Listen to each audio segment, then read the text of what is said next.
Well, good morning. Good morning to all of you. President Amat, Dean Bailing, faculty, staff, and graduates. Thank you for inviting me to share this special day with you on this beautiful campus. You know, there are some societies where rain falling on an event like this is good luck. It cleanses the air. It's a blessing. It's a fresh start. So I think that's kind of fitting for what's happening here today. This campus is so steeped in a rich and proud history.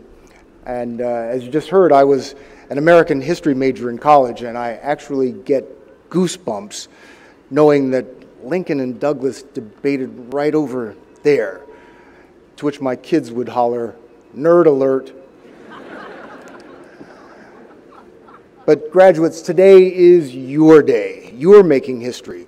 We have all come here to salute you. Getting to this lawn in those caps and gowns is a tremendous accomplishment. And nobody knows that better than your parents.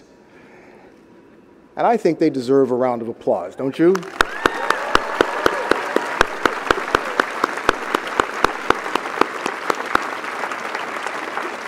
Because parents, this is your day too. I know how proud you must be. You got them potty trained.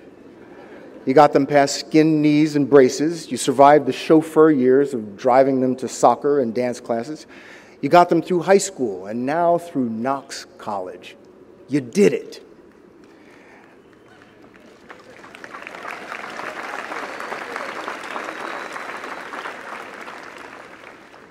But not so fast. You got them out of Knox College, but have you gotten them out of the house? Statistics show that 100% of you will move back in with your parents. I'm sorry, that's the percentage of my kids who move back in. Statistics show that 14% of you will move back in with your parents. But parents, don't worry. By age 35, most of them will have moved out. I am truly honored to be here, and I see that I follow in some distinguished footsteps. Past commencement speakers have included Bill Clinton, Madeleine Albright, Stephen Colbert. I have one question. Class of 2015, who did you tick off? Are you being punished? You expected Forrest Whitaker, maybe. I'm not a movie star, not an ex-president, Secretary of State. I don't have my own TV show. But then again, I have spent 30 years interviewing presidents and secretaries of state and people with their own TV shows. And now that I have this honorary doctorate from Knox College that I share with Abraham Lincoln. Really, guys? Abraham Lincoln? Wow.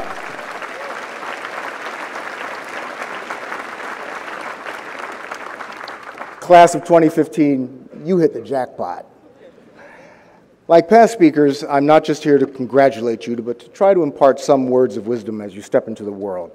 To be honest, I wasn't quite sure what to tell you. I mean, we come from the same country, we breathe the same air, but we might as well be from different planets. When I was your age, Amazon was just a river. The first cell phones CBS gave us were so big we had to carry them in briefcases. They weighed a ton. In my youth, we would twist and shout. You guys tweet and twerk. It's a different world.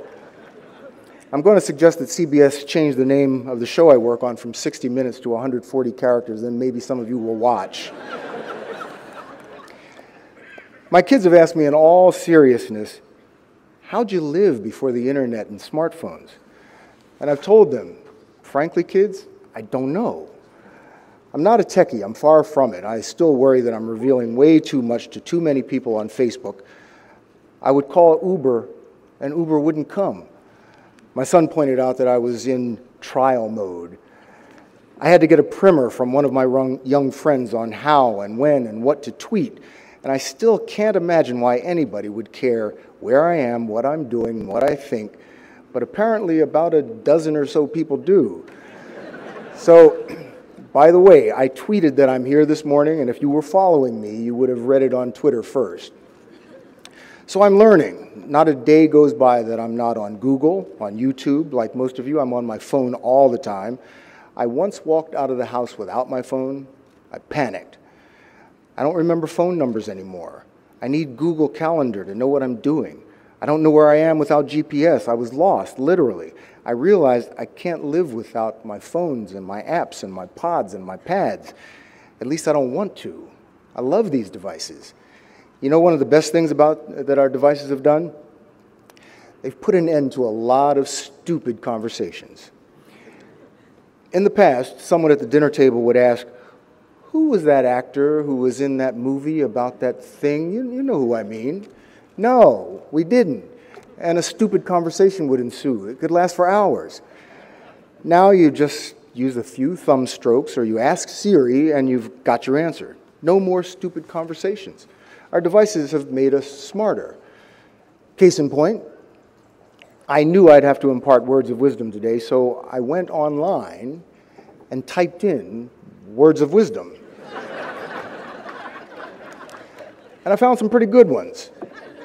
Like this: do not follow where the path may lead. Go instead where there is no path and leave a trail. That's pretty good. This one from Abraham Lincoln: whatever you are, be a good one. Who could argue with that? It's brilliant. Then there was this one: never argue with an idiot. They drag you down to their level, then beat you with experience.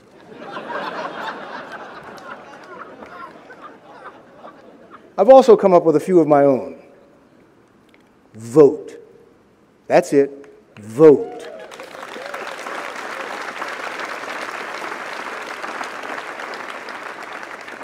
With all the pressing issues facing us, climate change, income inequality, ISIS, terrorism, roads and bridges falling down, only 36% of us voted in the last midterm election.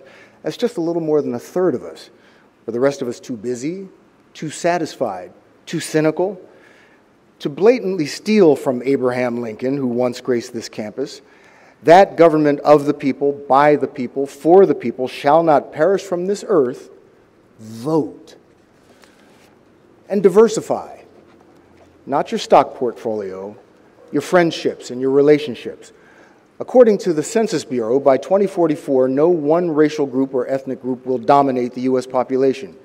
So get to know your neighbors. As one of the most diverse colleges in the country and one of the first to enroll women and people of color, that seems to be in the Knox College DNA. Make it part of yours. Build connections like this when you leave this campus. And also, rake a little muck. That's also a Knox College tradition. At the time when there was great disparity between the haves and have-nots, when the poor were corralled in urban slums, when Americans were threatened by pollution, not today, that other gilded age back in the 1890s, an illustrious grad of Knox College, Sam McClure, started a magazine and triggered a movement. His muck-raking journalists exposed waste and corruption in politics and industry. He changed his world. We could use a McClure today. Which leads me to my last words of wisdom. Embrace your mass media. Now, I know I work in the media, so that might sound self-serving, but think of it. The media covers everything, from the National Enquirer and TMZ to People magazine, Entertainment Tonight, the New York Times, the Washington Post, Fox News, Wired magazine, Frontline, BuzzFeed, political blogs, comedy talk shows, the BBC. They're all the media. And take it from somebody who's on the inside, we're not all pushing one agenda. There's more information available to us today than at any time in human history. 500, 600, 700 cable channels, the internet. They bring the world to us every day, instantaneously. The trouble is, most of us just watch or listen to the shows or read the papers or surf the sites we agree with. Just remember, this is all good luck. Yeah, we just watch and read and surf the things we agree with. It makes us feel smart, I guess. Those bloggers, those people on TV, they agree with me. But sadly, I think it's making us narrower and shallower and less tolerant. So that my sense of community doesn't atrophy, I try to get out of my media comfort zone as much as possible. I read and listen to other points of view, even if they make my blood boil. I need to remember there are other ways of seeing this world. The truth is, I get reminded of that just about every day on my job. I have a fantastic job, I have to admit. 30 years reporting the news, the last year at 60 Minutes. It's always interesting, it's always challenging, it's full of adventure. I went skydiving once with the Army. My job has taken me to 49 of our 50 states, and I will get to North Dakota someday. It's taken me to every continent except Antarctica, and I'll make it there someday too. And I could be deluding myself, but I think what I do matters. Just this year, I did stories about millionaires and billionaires who are stashing their money in Swiss banks to avoid paying taxes. About the strained relations between police and the inner-city black community they serve. On Colorado's experiment with legalized recreational marijuana. My job is to tell Americans about the world and important issues. My hope is that it helps us to become better informed participants in this vibrant democracy. And I know that sounds highfalutin, but that's why I do it. I love it. And I wish that for all of you, that you find that thing, that job, that relationship that makes you happy to show up every day. I think the best thing about my job is that I'm always learning. It's like an advanced course in human history, in human nature. I have seen humans at our best. I've seen us at our worst. I saw the People's Liberation Army crush the student pro-democracy movement in Tiananmen Square exactly 26 years ago. I saw the people of Kabul, Afghanistan, weary and fearful and suspicious after decades of war. I've seen Central American immigrants hop a train to cross the length of Mexico, 2,000 miles to the U.S. border. They sit on top of the cars, they hang on the sides, and it's almost impossible to make it without being robbed or raped or assaulted by bandits or arrested by police. They do it all for the chance to slip illegally across the U.S. border to wash our dishes or park our cars or pick our fruit and vegetables. It's hard to imagine, but that harrowing journey represents hope for them. I saw the devastation of Hurricane Katrina along the U.S. Gulf Coast, the earthquake in Haiti, the tsunami in Japan. And I will never forget the haunted look in the eyes of survivors surveying the wasteland that used to be their homes. But after the initial shock, the more powerful image is the look of determination in the eyes of those same survivors, determined to build back, to keep on living. I've met doctors who have found new ways to treat brain cancer and mend our hearts. I've watched NASA scientists in those final nail-biting moments as they land rovers on Mars and drop a probe into the crushing mist of Jupiter.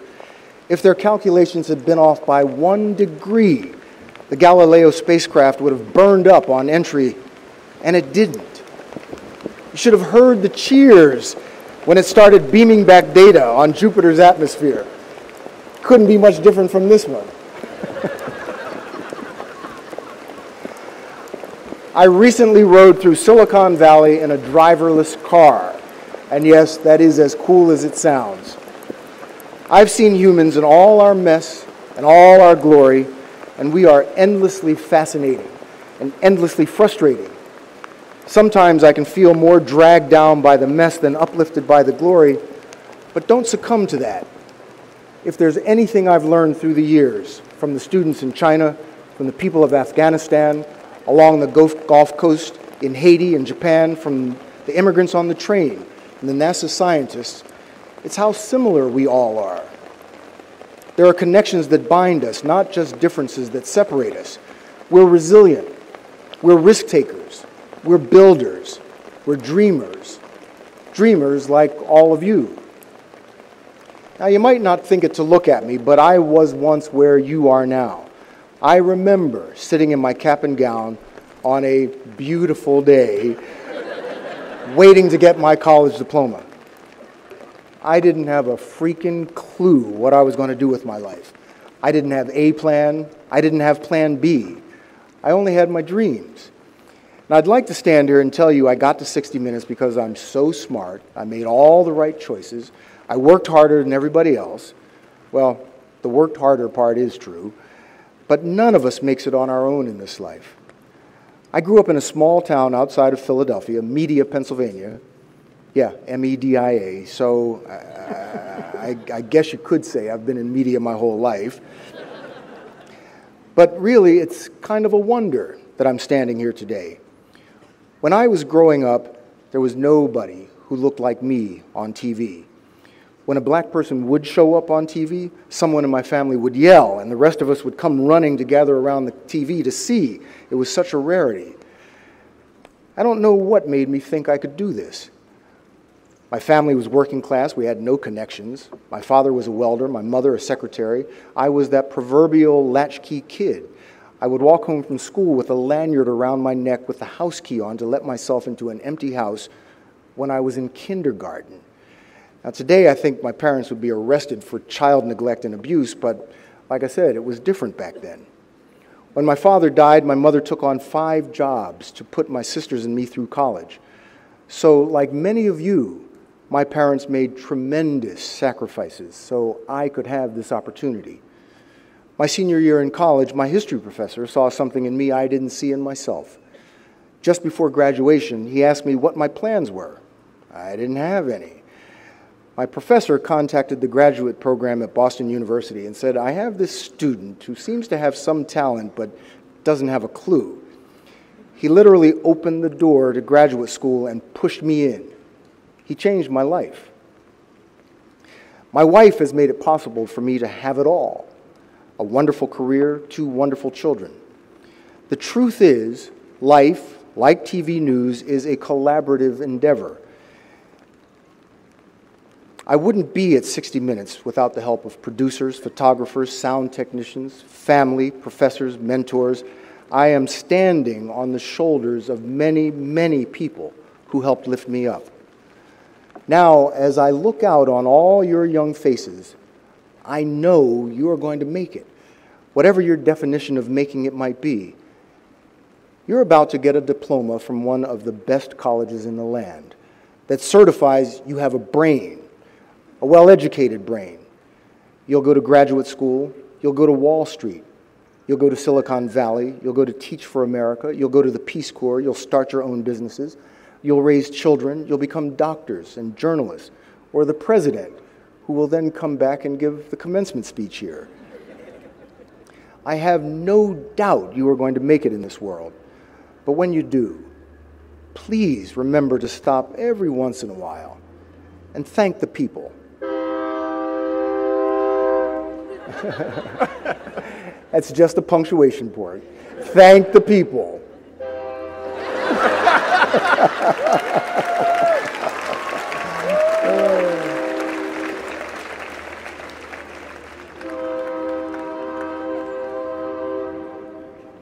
Thank the people. Your parents, your professors, your friends who help you along the way. Then reach back and grab somebody else's hand and help them up. We all climb higher when we do it together. And that's been a mission here at Knox College for almost 175 years. The world has changed so much in my lifetime, I can only imagine what the years will be after you leave this campus. But this I do know. Your future will be exhilarating and terrifying and wonderful. But it will be your life. Live it fully. The stuff that was science fiction when I was a kid, today is science fact. What's next? You're about to find out. Congratulations, class of 2015, and thank you.